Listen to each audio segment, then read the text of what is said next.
Gracias por continuar esta hora. Contamos con la participación del miembro distinguido del Partido de la Liberación Dominicana, del Comité Político, senador de la República, entre otras cosas. Les presento al senador Julio César Valentín. Valentín. Gracias, Willy. Qué honor estar aquí en este espacio. Uno de nuestros primeros invitados este año. Te deseamos los mejores parabienes para el 2018. Gracias, igual a ti como a los amables televidentes.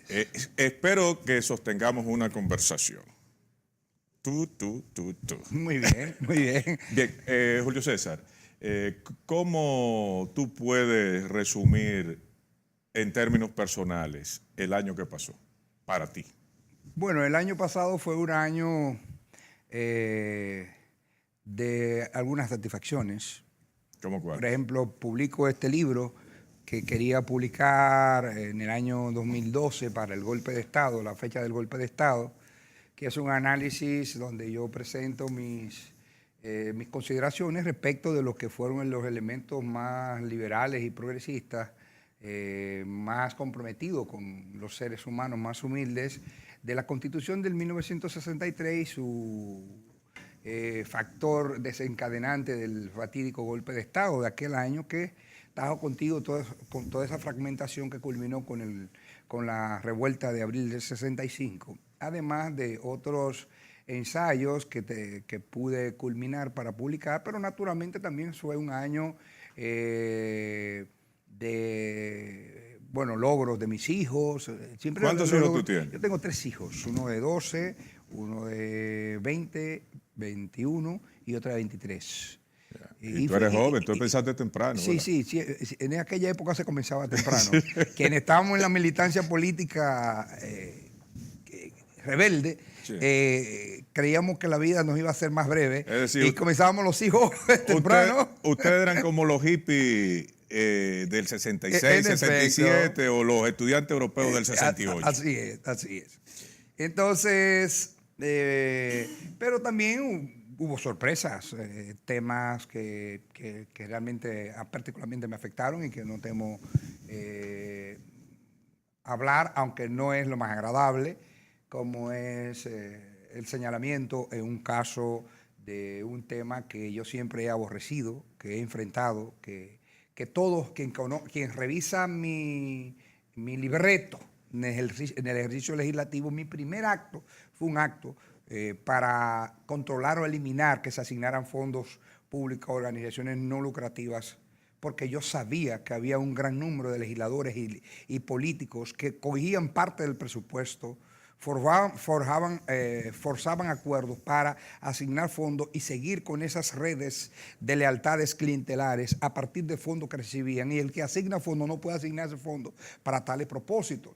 Y cuando tuve la oportunidad de ser presidente de la Cámara de Diputados, eliminamos más de 1.000 millones de pesos ONG que nosotros identificamos que no tenían una labor continua en el tiempo y que no respondían a las necesidades que definan unos objetivos nacionales de desarrollo. Porque tiempo después se hablaba de la Estrategia Nacional de Desarrollo y yo decía, los fondos públicos deben ir orientados fundamentalmente a los gastos básicos del gobierno, pero a esos objetivos que definen los países para lograr superar las dificultades del atraso.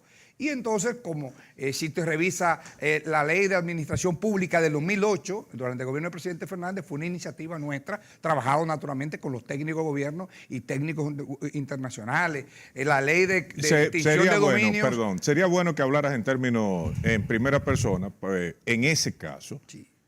Yo sé que es de mal gusto utilizar la primera persona y aquí lo utilizan regularmente del singular, pero en ese caso fue iniciativa tuya, sí, ese tipo de cosas. Sí, esas leyes. Casi todas esas se leyes. Puede resumir, para ganar tiempo en esta conversación, de que tú has sido un guardián de los fondos públicos. En efecto. Entonces, ¿cuándo tú te enteras de que tú estás señalado como imputado en el caso de Odebrecht? ¿Qué tú estabas haciendo cuando tú te enteras? Bueno, yo estaba en un foro, el foro de Qatar. Es un foro que invita el gobierno de Qatar a académicos. Es decir, tú estabas fuera del país. Estaba fuera del país. Y me llaman, o sea, salen los medios y bueno, yo... ¿Y te llaman o salen los medios? Yo retorno. Tú no sabías nada, tú estabas no, cruzando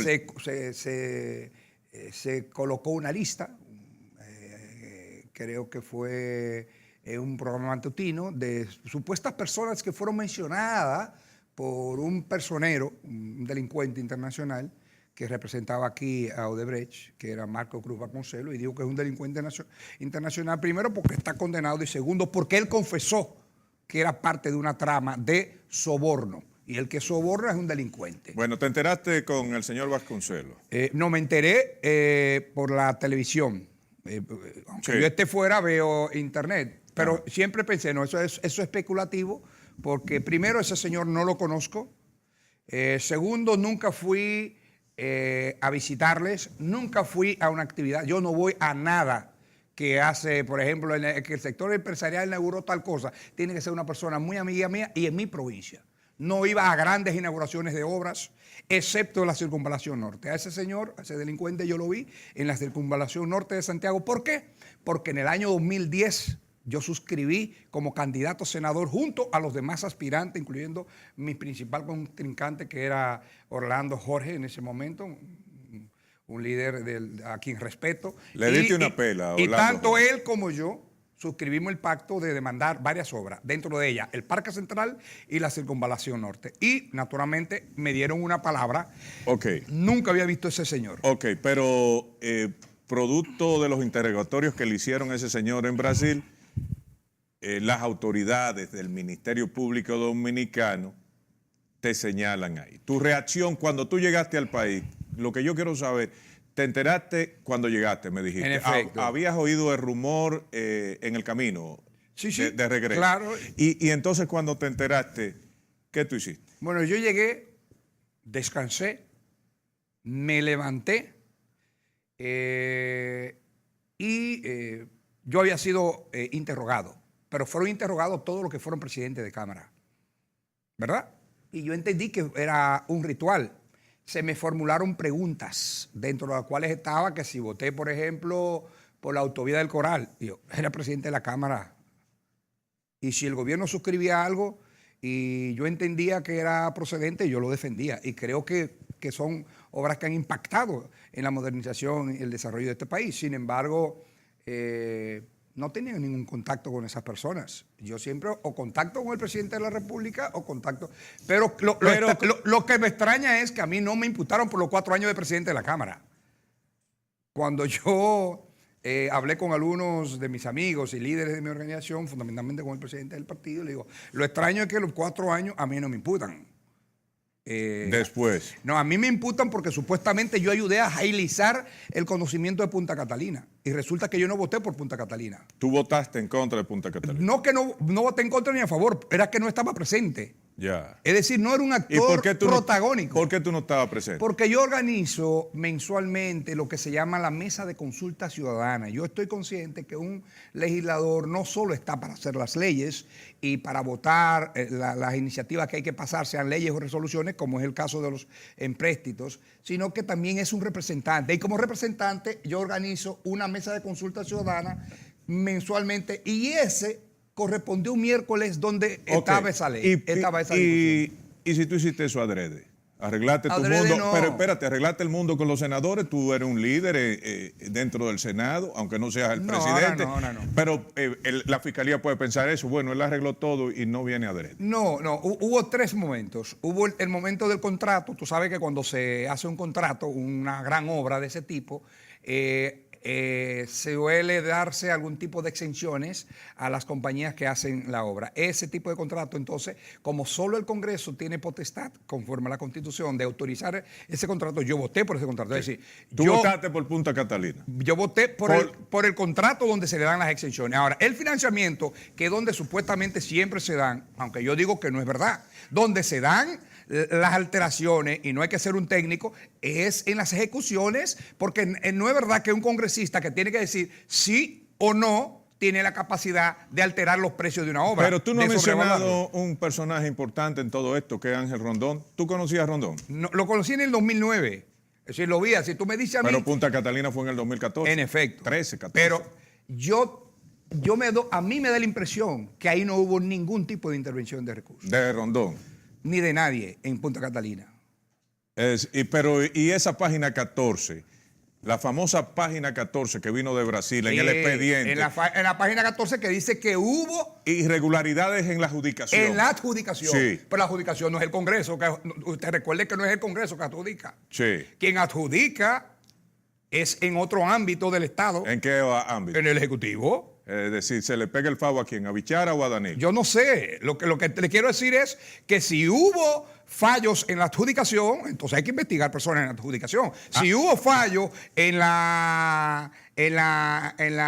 el financiamiento, hay que buscarlo en el Congreso. Y yo le voy a decir una cuestión. No, espérate. Aquí párate. Porque entonces, según lo que tú dices, y yo lo entiendo así, tú no bailas en esa fiesta. ¿Y por qué te han señalado a ti? No sé, todavía me lo interrogo. Y esa es la parte amarga. Pero un senador inteligente, líder en Santiago, No. con relaciones en todos los lados, yo sé por qué. Yo me imagino. formo mis hipótesis, pero yo lo que estoy en este momento es en demostrar, porque recuérdese que fui, junto a Domínguez Brito, de los más vehementes defensores de la inversión del fardo de la prueba. Porque yo creo que los que estamos en funciones públicas no es el Ministerio Público que tiene que demostrarnos que nosotros nos hemos beneficiado económicamente, sino que es a nosotros que nos corresponde explicar cómo es que hemos obtenido los bienes que tenemos. Y mis bienes están claros ahí. Como el Ministerio Público no pudo mostrar que yo tengo un enriquecimiento ilícito. Vuelvo para atrás. En el interrogatorio, ¿cuánto tiempo tú duraste ahí? ¿Qué sé yo? Quizá 2 horas. Nunca me preguntaron sobre mis bienes. Y después el Ministerio Público reseñó eso que fue tú tenías muchísimo dinero. único que reseñaron, incluyendo la reseña de 2 bienes que mi esposa, que lo trae desde cuando estuvo casado con otra persona, y usted sabe que la nueva ley de la cual yo fui parte obliga que se presente el patrimonio de las parejas. Lamentablemente hubo un formulario, yo prefiero que sea un acto notarial donde usted exponga ampliamente cómo obtuvo esa propiedad, porque yo tenía un apartamento pequeño en la Sursa, declarado en el año 2006, pero en ninguna parte yo puedo explicar que yo lo vendí ese inmueble y a quién se lo vendí. No, porque es un formulario, un esquema. Y a mí los esquemas no me gustan porque no me permiten desplegarme y explicar. Y cuando yo pongo los bienes de mi esposa y pongo el acta de matrimonio, que fuimos casados en el año 2014 y ella tiene bienes desde el año 2013 inmuebles, y los bienes inmuebles obtenidos antes del matrimonio no entran dentro de la comunidad de bienes, eso lo sabe el Ministerio Público, eso es de kindergarten. Entonces, como tú no tienes el elemento y cometiste el error propagandístico de todo el que sea mencionado será perseguido, y los que no fueron mencionados, los peces gordos. ¿Cuáles son esos? No sé. Pero seguro que si usted investiga... Yo te puedo decir algo. Si usted investiga profundamente, como hizo Brasil, va a encontrar o va a determinar que algunos de los que fueron mencionados no son parte del proceso. O por lo menos no es verdad que son parte de un comportamiento de enriquecimiento sistemático, abundante, que ha defraudado el Estado Dominicano. Entonces, en ese sentido, yo entiendo que... Aparte de lo que tú entiendes, ¿cómo tú calificas entonces tu señalamiento? ¿Tú puedes decir que es una persecución de tipo...? No quisiera caer en eso. No quisiera caer en eso. Ahora tú no quieres... No. Yo prefiero terminar mi proceso y seguir investigando de dónde viene esta determinación de ensuciar una carrera política que ha estado siempre propiciando actuaciones de protección del Estado y del patrimonio público. Pero y como ciudadano y como servidor público, sé que todos estamos sujetos a responder ante la ley. Y yo, incluso cuando no fui citado por el juez durante el proceso, yo decidí personalmente acudir. ¿Por qué? Porque mi interés es que lo que tiene que ver conmigo, y ahí sí soy egoísta, quede absolutamente claro que cuando salga de este proceso miraré a mis amigos, a mis ciudadanos, a mis conciudadanos, al rostro. No te digo que eso no me ha limitado, me afectó, porque soy un ser humano, pero con vigor, con fortaleza, seguiré mostrando que no tengo nada que ver ¿Te con ha esa afectado en barbaridad. tus relaciones primarias, profesionales, personales, comerciales, ese señalamiento que se te hace público? Realmente no lo he sentido. En Santiago he sentido muestras amplias de afecto. He notado en la comunicación de Santiago que hay como, en términos unánimes, como mucha solidaridad contigo, sí, y mucha defensa a tu trayectoria política. Y yo no tengo capacidad de dar un anuncio, porque la gente puede pensarlo, de hacer nada. Sin embargo, en una ciudad, en un pueblo, la gente conoce el comportamiento de los demás y conoce incluso su modo de vida, su forma en que vive, en que ha vivido. Y todo el que se enriquece empieza a cambiar hábitos de manera radical. ¿Tú vives en Santiago o vives aquí? Bueno, en las dos partes. Tengo 3 días aquí, 4 días allá, a veces 4 días aquí, depende del ritmo. Pero siempre voy allá. Para aligerar la entrevista, ¿dónde te gusta más, aquí o allá? Me gusta más Santiago. Santiago es Santiago. Santiago para ti. Y Pero las águilas están compitiendo. Sí, pero aquí está el Congreso. Tú no puedes operar desde allá. Jamás. Yo siempre le explico a mi gente, mire, como buen representante, por ejemplo, ayer yo me sentí muy contento porque se entregaron fondos para un acueducto. Ajá. En la mesa de consulta ciudadana de La Canela ajá, y de la... Antes era el INAPA, lo que pasa es que la nueva normativa del tema agua le atribuye la provincia entera a Corazán. Ajá. Entonces, Hato del Yaque y La Canela son 2 comunidades que han crecido bastante. Hato del Yaque es el segundo Cienfuegos y es parte de mi distrito histórico. Yo participé de la fundación del PLD ahí después a mediados de los 80. Entonces resulta que ahí ya vive más de 50,000 personas. ¿Y tú feliz de la vida? Lo único que te tengo que rectificar es que tú dices que las águilas están en pelea. Nosotros le estamos dando un chance a ustedes y al Licey para que después... pues usted es cogidista. 100%. Pero le estamos dando un chance, solamente para hacer la final más interesante. Pero vamos otra vez para Odebrecht. 3 instituciones norteamericanas, Casa Blanca, Departamento del Tesoro y Departamento de Estado, liderados por el presidente de los Estados Unidos, dan a conocer al mundo restricciones en la entrada de Estados Unidos y una serie de penalidades que tienen que ver con el Departamento de Estado y el Departamento del Tesoro, y señalan a Ángel Rondón en eso. Ángel Rondón yo lo veo contra la espada de la pared, pero también eso tiene como se refleja en los demás imputados en el caso Odebrecht. ¿Tú te sientes que tú vas a un juicio donde la justicia te va a garantizar que está vendada, o esas declaraciones de la Casa Blanca y los otros departamentos en Estados Unidos pueden hacerle presión a la institución llamada justicia en República Dominicana? Espero que ese tema no afecte el elemento más sensible de todo juez, que es la imparcialidad. Y yo confío mucho en la competencia y en la imparcialidad de la justicia dominicana, de forma que esperaré y seleccioné un abogado del cual me siento muy tranquilo, un abogado que considero muy competente. ¿Quién es? De Santiago, Jorge Luis Polanco, una persona prudente, pero bastante competente y aguda, de la cual yo me siento satisfecho. No es una persona vinculada al Partido de la Liberación Dominicana. Quise buscar una persona con la que yo acoplara, con la que yo me identificara personalmente, que Santiago lo conoce, abogado de casos muy renombrado, pero que yo le conozco desde muy joven. Cuando yo era simple juez de paz, juez de instrucción, fui fiscal de Santiago, lo veía litigando y veía en él una persona con unas destrezas, unas competencias y una humildad extraordinaria, y por ello me identifico con él. Pero además una persona que sus temas de mayor preocupación, creo que fue hasta circulista del PLD, pero terminó insatisfecho con el PLD como un libre pensador, como una persona con su propia formación, y además una persona que desde la más temprana juventud fue de una formación católica crítica, lasallista. Tú dices, ¿tú crees que el juicio va a ser imparcial luego de esas declaraciones del presidente Trump? Yo creo y espero.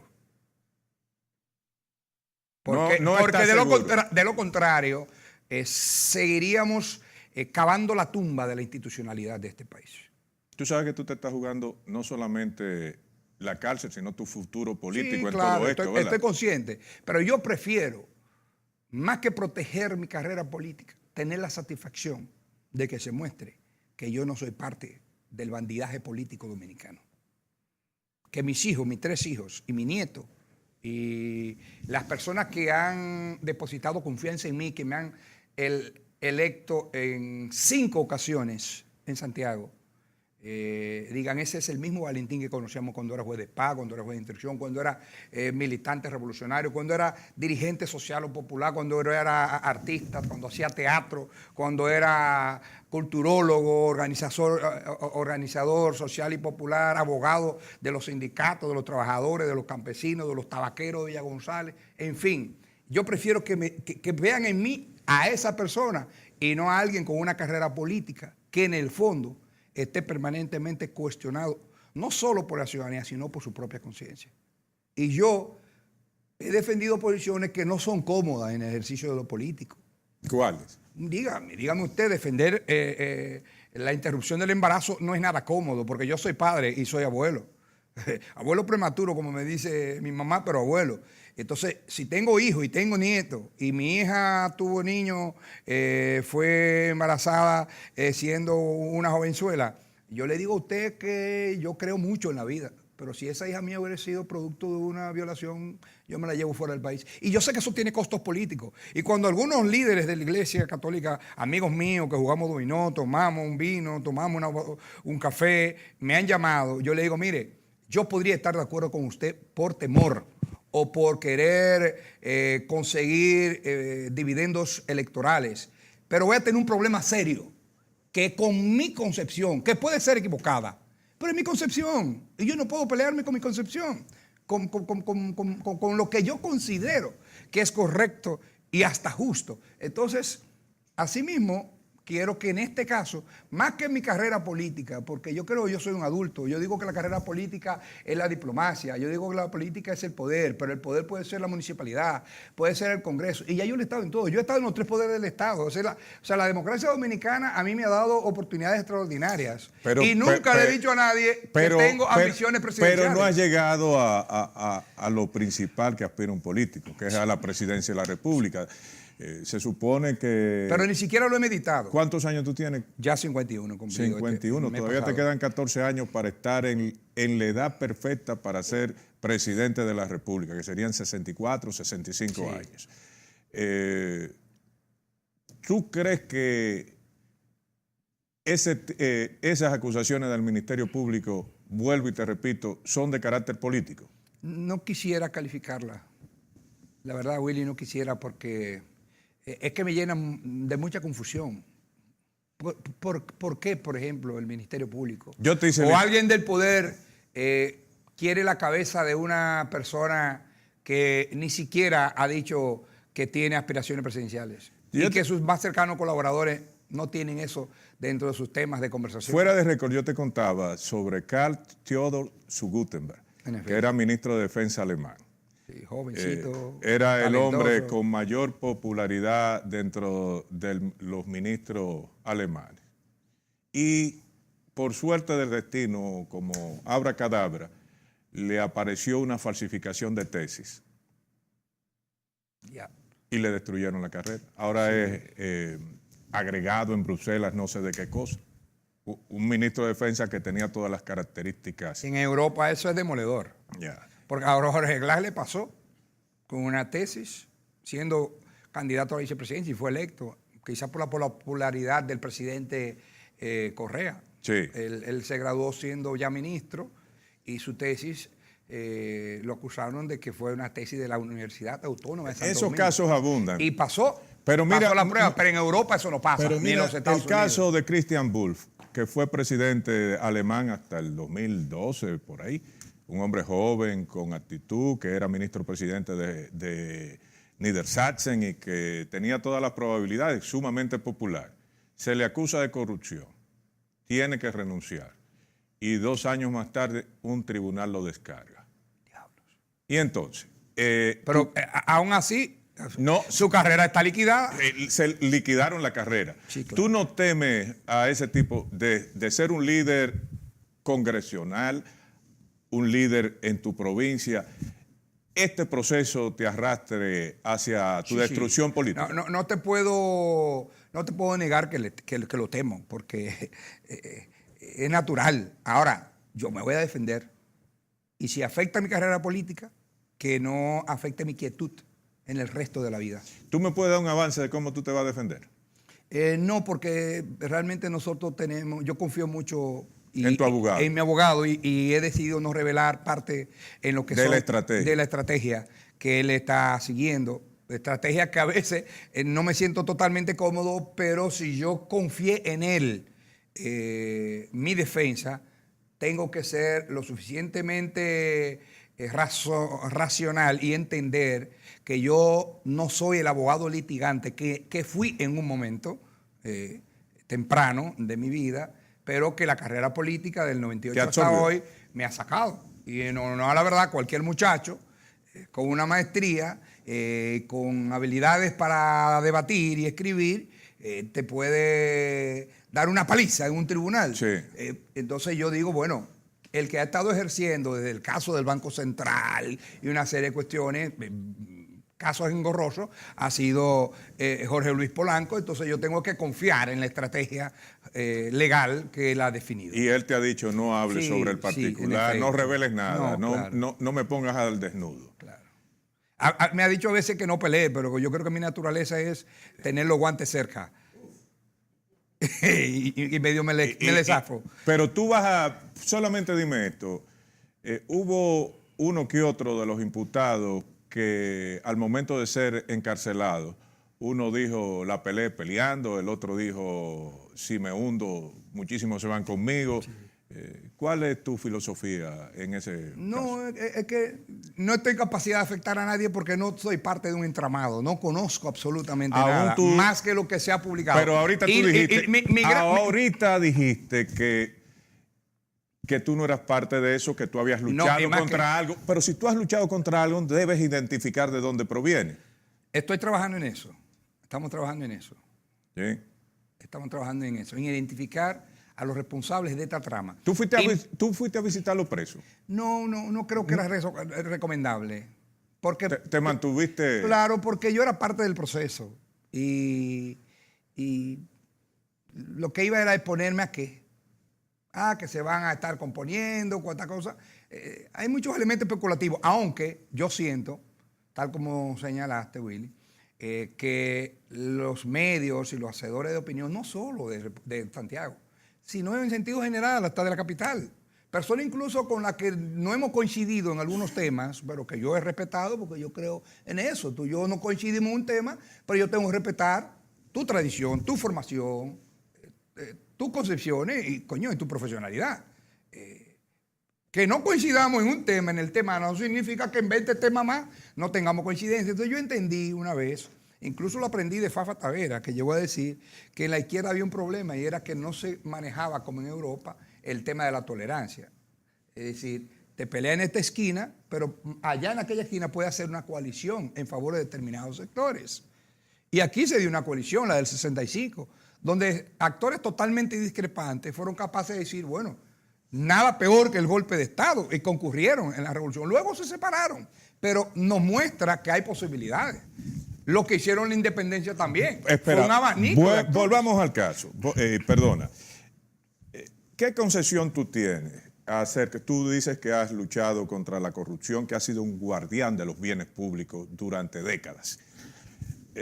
Al momento de que se habla de sobornos, inclusive hay un imputado que dice que recibió fondos, pero que no era para él, que era para una institución política. Yo sostengo la tesis que las instituciones políticas y más el Partido de la Liberación Dominicana es como un imán de dinero, en el sentido de que el empresariado se vuelca a apoyarlo porque es el partido mayoritario en República Dominicana. Entonces, el problema de la corrupción lo interpreto yo no como financiamiento de los partidos, sino en provecho de la persona sí, claro, que es sobornada. en efecto. Porque aquí no está privado, aquí no está prohibido el financiamiento de campaña. Sí. Y claro, yo soy partidario y lo he planteado en la ley de régimen electoral y en la ley de partido que debemos prohibir el financiamiento de las empresas contratistas del Estado. No, pero mi pregunta va en la otra dirección, Valentín, en el sentido de la corrupción personal, no de la corrupción institucional. Al momento que usted dice, no, yo recibí unos cuartos, pero fue para financiar una cosa que no tiene lógica, porque aquí el empresariado, vuelvo y dicho, se vuelca en fondos a las instituciones, usted está metiendo en el lido a todos los dirigentes de esa organización, porque esas organizaciones no son unipersonales, sino sí, un conglomerado de gente marca la directriz. A mí mi campaña, por ejemplo, yo no he recaudado en la capital, mis campañas me las ha pagado el partido. Sí. Ahora yo no le pregunto al partido de dónde ha recaudado ese dinero. Entonces yo digo que las responsabilidades son personales, no son de la institución. Si alguien adquiere fondos y lo distrae personalmente de instituciones o de personas que han sido producto de algún ilícito, bueno, pues esas personas tienen que responder. Valentín, mira, ya estamos terminando, pero tú estás involucrado en el asunto porque te han señalado, pero tú como senador y como persona que ha tenido que escudriñar todo ese proceso, me imagino yo junto con tu abogado, ¿tú crees que hay otras personas implicadas que no han sido llamadas por el Ministerio Público en todo ese escándalo llamado Odebrecht? No lo puedo determinar. Lo que sí digo, mi cuestionamiento serio a ese proceso es que solo se han encartado personas que mencionó otro en el extranjero, que pudo ser parte de un libreto, y que una buena investigación, un buen examen judicial en un caso tan relevante como este, con tanta lesividad para América Latina, yo digo que esa empresa, haciendo un daño tan grave a América Latina, también le va a hacer un favor, porque a partir de ahora la clase política va a saber que puede haber consecuencias, Y yo dije en alguna ocasión que tú no puedes coger como calcar. ¿Tú te acuerdas cuando muchachos que sí, no sabíamos dibujar, pero nos ponían una cuestión y terminábamos calcando algo, ¿no? Reproducíamos lo que estaba debajo del papel.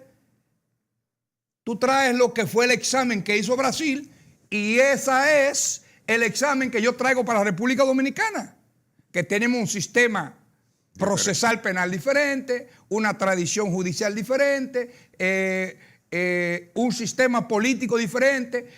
Allá hay prohibiciones que aquí no lo son. En Perú, por ejemplo, esos expresidentes no están presos porque cogieron un dinero para asignar una obra. No.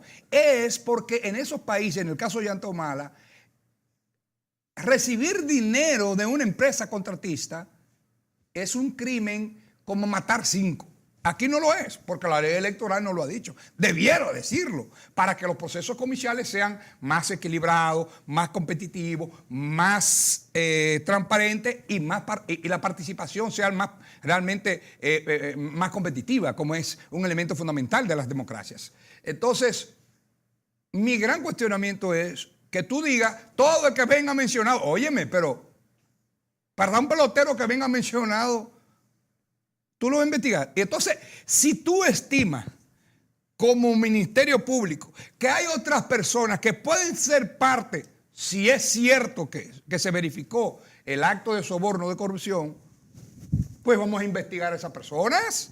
Vamos a investigar bienes, vamos a investigar fortunas, vamos a investigar comportamientos, vamos a investigar una serie de cuestiones que son parte, digamos, de un escrutinio público que puede hacer cualquier ciudadano. Tú estás cuestionando a las cabezas del Ministerio Público. No han hecho la investigación necesaria. Yo entiendo que sí, el anuncio profético de que todo el que estuviera iba a ser procesado cumplió perfectamente. Ahora, si era lo que viniera mencionado, el trabajo lo hizo Brasil.